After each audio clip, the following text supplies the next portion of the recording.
8 minutes after 8 o'clock. Many thanks for staying with us here Morning at NTV. For those that are just joining us, welcome on board. It's always a pleasure to have all hands on deck. Time now for the Kickstarter discussion, and we are going to be talking natural disasters in Uganda, coming on the backdrop of the very latest, that was last week, the mudslides in Bulambuli that left at least 20 people dead. That is by press time last evening. I do have some updates, no doubt, because we have with us in the studio the State Minister for I should be very specific, Relief, Disaster Preparedness and Refugees. Sometimes the ministries are a mouthful and putting it together can be challenging. But before I introduce the Minister, the latest updates we do have is that interventions are still ongoing, and that some people, as many as 100, are believed to be still missing, meaning they are either buried under the rubble or disappeared by way of being washed away into the rivers. But those are updates we are waiting for, and we shall be having in due course. Honourable Minister, welcome to Morning at NTV. Thank you very much. A good morning to the viewers. First and foremost, bring us up to speed with the latest, because I do believe you have been briefed this morning, haven't you? Yes, I am. Please bring us up to speed with what's happening in Bulambuli. Well, what's going on is purely the execution on how to exhume the bodies and ensure that we get those bodies out. But we are also providing support to those that have accepted to go to our temporary shelters. You remember, I think, when we had a meeting, when the Prime Minister was on ground, we agreed with the local communities that they need to move. They need to leave the area and settle down within Bulambuli, Bunambutie, where government procured land for them. So we provided a temporary shelter, and we provided them with food and also non-food items. To support them, we established medical support where they will be receiving medical attention. But the biggest challenge that we have now in our execution is the heavy downpour. There's still heavy rain, and that is blocking quite a lot of things because the roads are affected. Of course, if you're well conversant with the terrain of the Elgon sub-region, you do understand what I'm trying to say. So vehicles can hardly access the venue. Transportation of the excavator is totally impossible to get there. The option that I thought would work, the airlifting, is also not possible because the helicopters that we have cannot lift that excavator. Is quite heavy. So we just have to rely on ensuring that we transport it there or by road. But the roads are totally unacceptable. Even me, when we went to the ground, we had to walk 12 kilometers to reach the venue. You walked 12 kilometers? Yes, you park the car quite far away and you walk because the car can't move.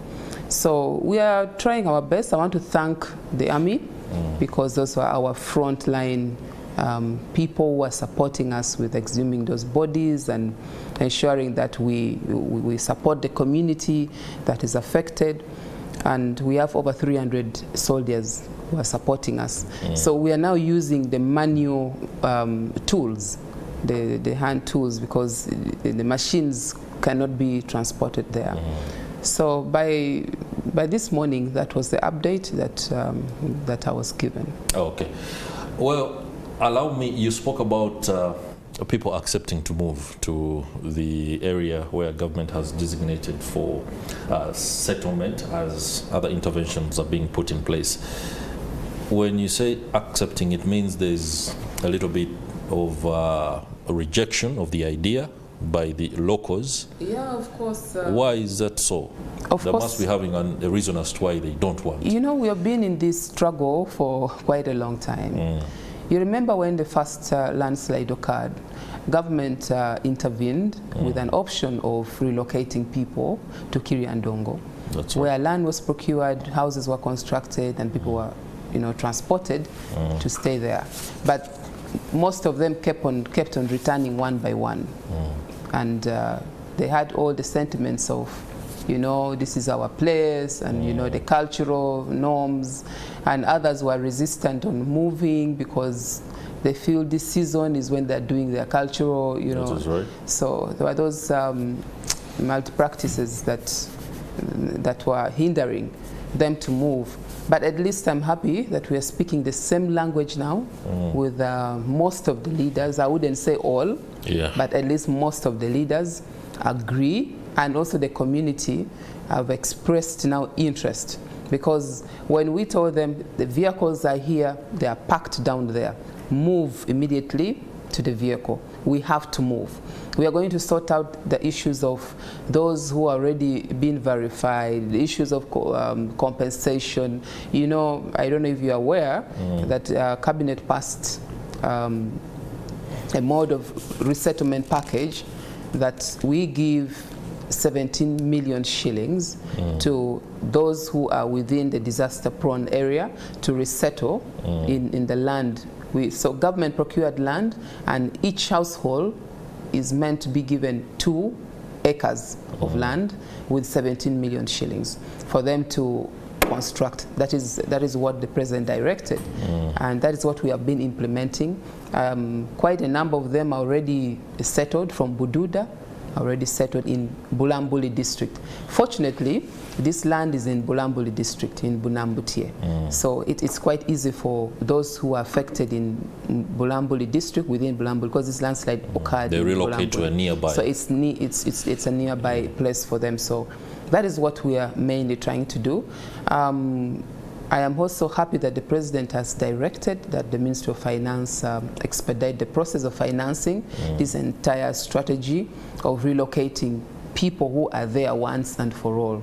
And immediately you have been compensated, you've been relocated. If you dare to go back to that same area, you will now not escape the law, because that will be purely not called for. And if you are arrested or you've been brutally handled, you will not have any room to complain, because we can't entertain this habit of people being given money, then they go back to the same place. We're not going to entertain that. And I really want us, the leaders, the national leaders and the local leaders, to really support these operations and ensure that everybody moves. Because once resources are all availed and we start the operations of relocating people, whoever stands, in the gap to ensure that people are misled, definitely we are not going to entertain it. Even those who will refuse to move, we are going to force them to move, because we cannot now take it as normal. We can't. If these things of saying let people, be willing to do this, let's use the will of the people, it's quite difficult. I think as a government we have got the mandate to protect people's lives and property, and that is exactly what we are going to do.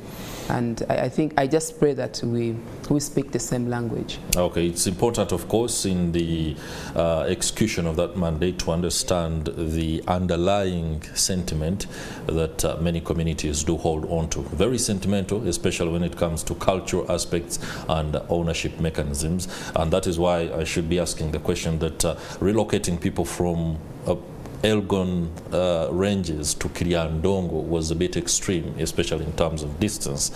Maybe in the realigning of the strategy, relocation should be to nearby places so that they attend to that sentimental attachment to their land and maybe aspects of culture and lifestyle. Yeah, but even the relocation to Kiriandongo wouldn't have been a big issue if, this is Uganda. I can settle anywhere in this country. Sometimes it can be problematic. For example, I'll be very honest, if you took me from my settings within Butaleja, and then by the occasion of disaster, it depends I have to go to Kidepo, it will be difficult. It depends on the mindset. I am telling you this, I am from Kitgum, I'm the woman member of parliament for Kitgum. We have quite a very big population of the Bagiso, who are in Kitgum town. Some are even voters who voted for me. So it's just about mindset, and it's about flexibility, and also, you know, what is priority to you. I think life comes first. Like, for example, when I was there earlier, before, I did mention, because I had to make a visit to do the early warning, you know, engagement. So I engaged the leaders. I said, you know what, the weather forecast is clear. We are going to have heavy downpour in the month of November that will trickle down up to almost mid-December. And you know what happens? Whenever there is rain, we expect this to happen. So let's tell people to move. We are providing temporary shelter for as many people as we can. We worked in collaboration with the Red Cross, Uganda Red Cross Society, and other, you know, agencies that come on board. And that is what we had agreed as the team, the stakeholders team, that people relocate. But they were quite adamant. Some who relocated from a certain sub-county, because I was there and I could see a crack. So it just needed heavy downpour, and that crack would definitely affect people. So that is something that we just need to agree and speak one language. Issues of culture, I do understand and appreciate and do respect it, but where it involves life, it's important for us to be very focused on what is a priority. All right, earlier you spoke about strategy, and allow me just ask you some questions when it comes to the formulation and the architecture of our strategy when it comes to disaster preparedness. First things first, take me into the strategy room, or the war room, for example, that the Office of the Prime Minister does convene in order to do mapping of disaster-prone areas, and also work on what likely intervention mechanisms will be put in place in case this and this happens. We are not necessarily lucky, but there is the dividend of knowledge of how these disasters play out, especially in the mountains, and including Kasese, the flooding, and sometimes it's mentally disturbing and very devastating when it happens the same way, and then we have the same interventions, and then we cry about the same things, despite the fact that we all know, the people know, yes, it's going to happen, but they are powerless many times. Government has the mandate, it has the resources, it has the tools to ensure that at least before another disaster of that nature happens, this is how we are going to intervene. Okay, first of all, we have got an atlas that points all the areas in this country that is disaster prone, and defines what kind of disaster that is likely to occur in those areas. We have it and we published it. The nature of our disaster response is a multi-sectoral one. So when a disaster occurs, or before I even go there, in disaster response, we look at some key fundamentals. Number one is the early warning messages. When the Uganda, the Meteorological Department, with the weather forecast is published, we work together with them to produce a message, to give people a heads up that, look here, you people who are within these areas that are prone to floods, prone to issues of landslide. This is a projection of the weather. So what do we do? Our people who are within this area should be aware. And so if you can, then you should relocate. Yeah? You should be aware and you should be on the lookout. That is what we do first, and I did that. I signed documents to send out these messages. We use the radio, we use the prints, I did make a statement on the floor of Parliament and laid on table what our projections on the weather. So then if a disaster occurs, that's why I said we use the multi-sectoral approach. We now do the immediate intervention. then we do the medium and the long term. So the immediate intervention is when we then have a coordination under the Office of the Prime Minister and my ministry that brings together all the stakeholders. Ministry of Works, you have Ministry of Health, and you have Ministry for maybe gender to handle the mindset support.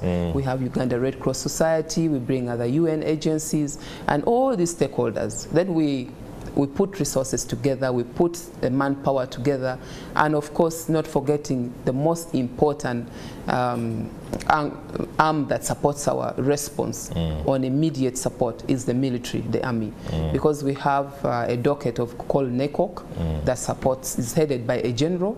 There's a general called General Akiki who supports us.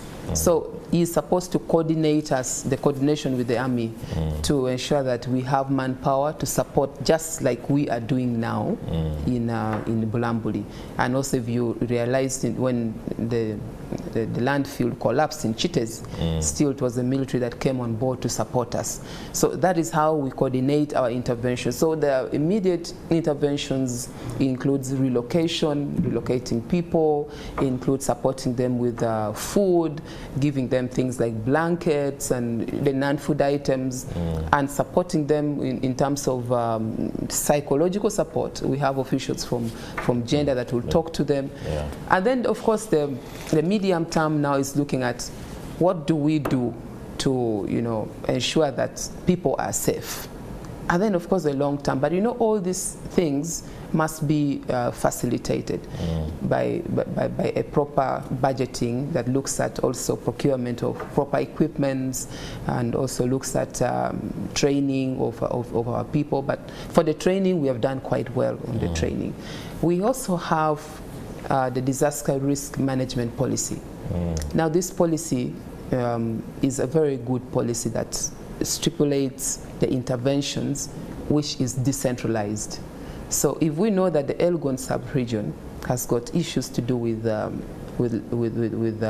landslides, so we assemble tools nearby, maybe in Mbale, for easy coordination in case something happens. Then also maybe we put tools and train people and established all these other things on supporting response. That is still in the policy. And also looking at bringing together other interventions from the NGOs. Like, for example, we had a meeting of recent discussing how do we control the flooding in Toroko, Kasese, Bundibujo. What has happened that is causing this constant flooding? We have a team of consultants. We have FAO that's doing some good work, and we intend to... FAO, that's the Food and Agriculture Organization? Yes. Okay. Then because they already started doing the mapping and looking at the long-term solution. So we are already in discussions on how we can protect the people around that area by constructing those barriers, those technical words they can explain better. But we keep on doing this.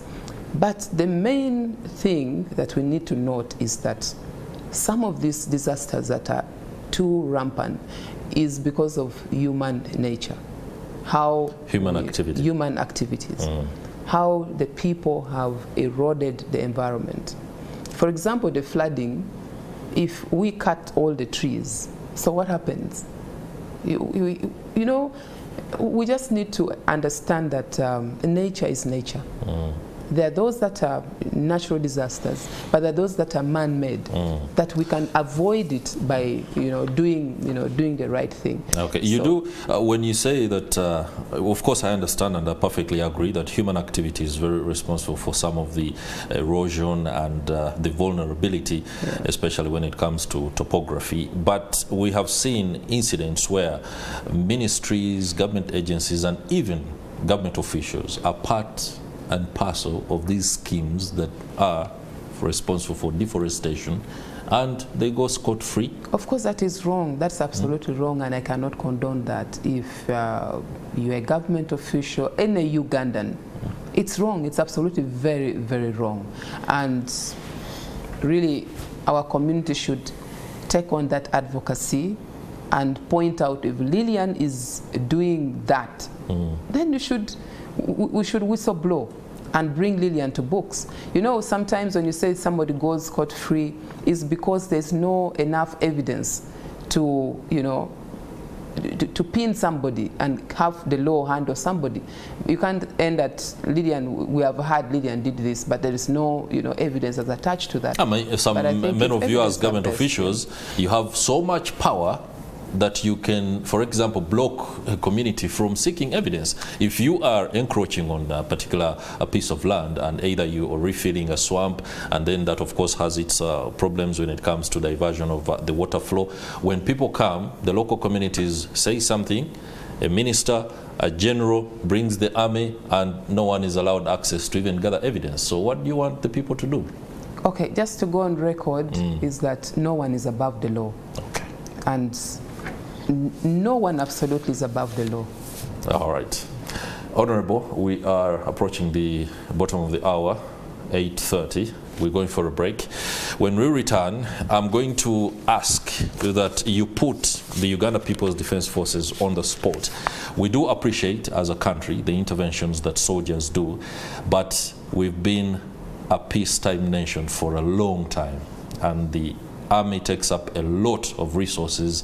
They have the equipment, they have the manpower, they have the personnel to intervene more meaningfully and decisively when it comes to disaster than just a mere 300 soldiers in Bulambuli. Stay with us, we'll be right back.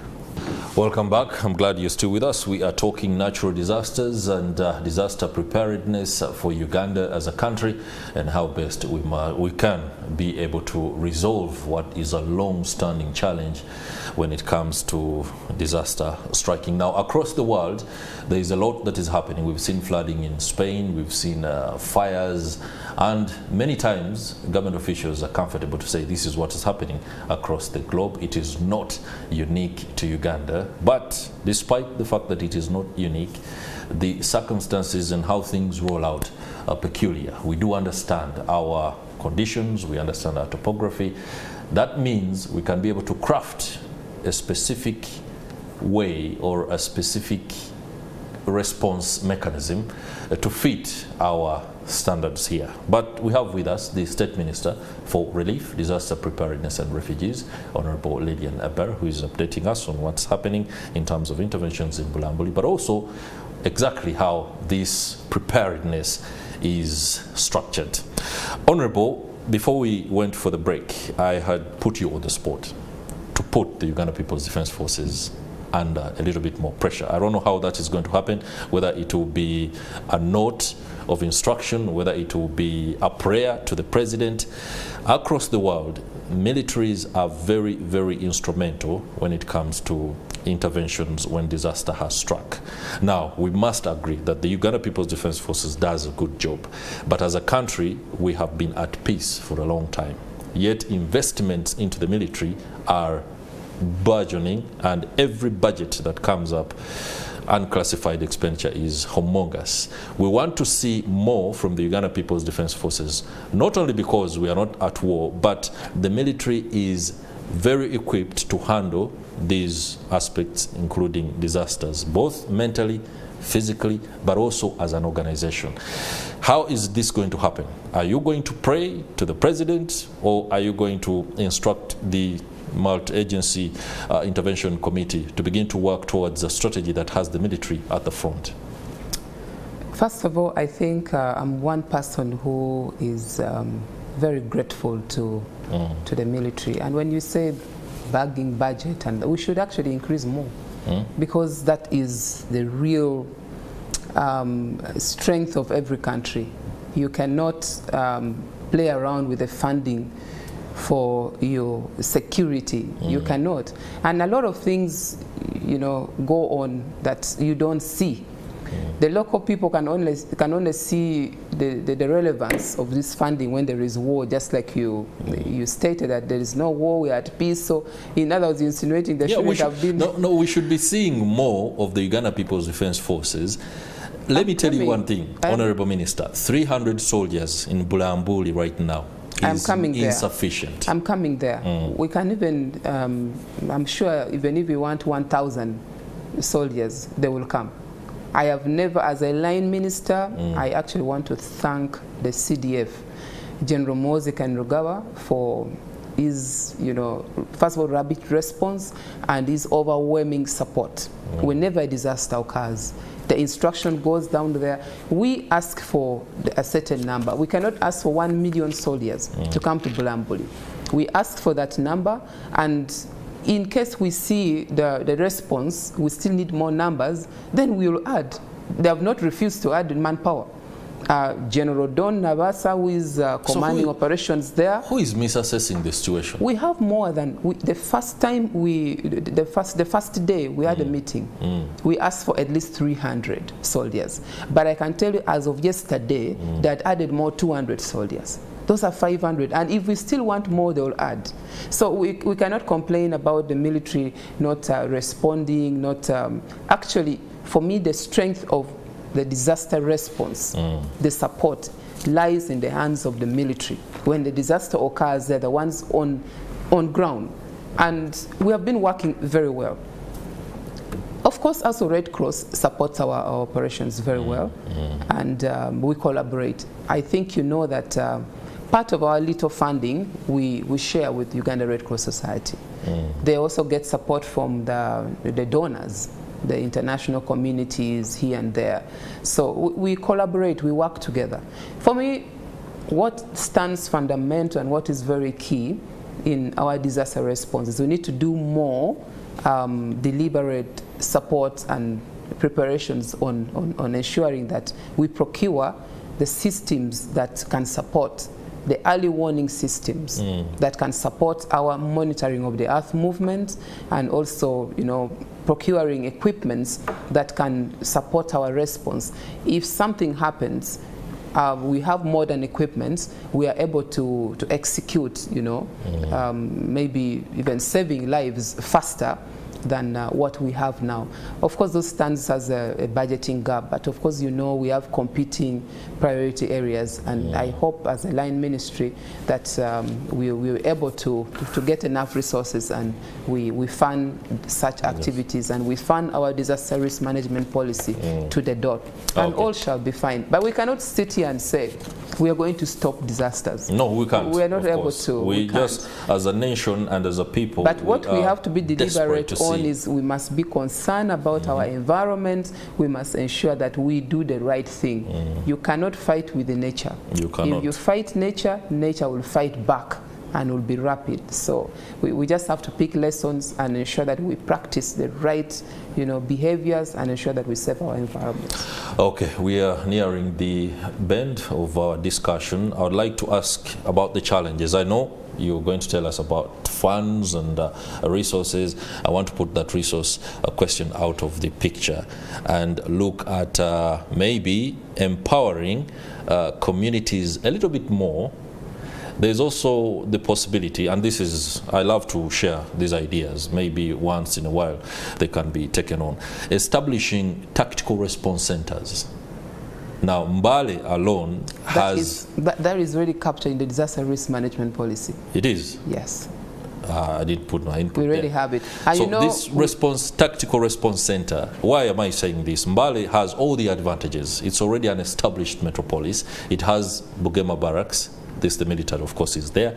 And it's something that can work to ensure that even when the disaster hasn't happened, there is constant monitoring of these communities on whether they are adhering to the settlement plans that were put by government or not. So that we move away from... Yeah, we do. We actually do that. And we even sensitize the communities. But the decision that we've taken, which is more effective, of relocation, it's quite expensive. It's a very heavy budget. Money. And there are many people who are affected, so you can't do it at once. Okay. It has to be, funded in a phased manner because of limited resources, of course. All right. But we do that. We have also what we call the disaster committee. That committee is at the district. So every district in this country, we have that committee, the disaster management committee. So when a disaster occurs or when they suspect there is a challenge, this team are supported by the district to go and do monitoring and to give us reports on a quarterly basis on what are the challenges there. And when the disaster happens, they're the ones who sit down and give us a report of the magnitude of what has happened, and it's upon that basis that we derive the nature of relief support and the intervention that's supposed to be made. Okay, thank you very much, Honorable Lillian Aber, State Minister for Relief, Disaster Preparedness and Refugees. I had forgotten to also emphasize you're the women representative for Kitgum. Yeah. That is very important. Absolutely. All right, that's it for this particular discussion. But my colleague Stephen Mbide is standing by in Machindi at the military court-martial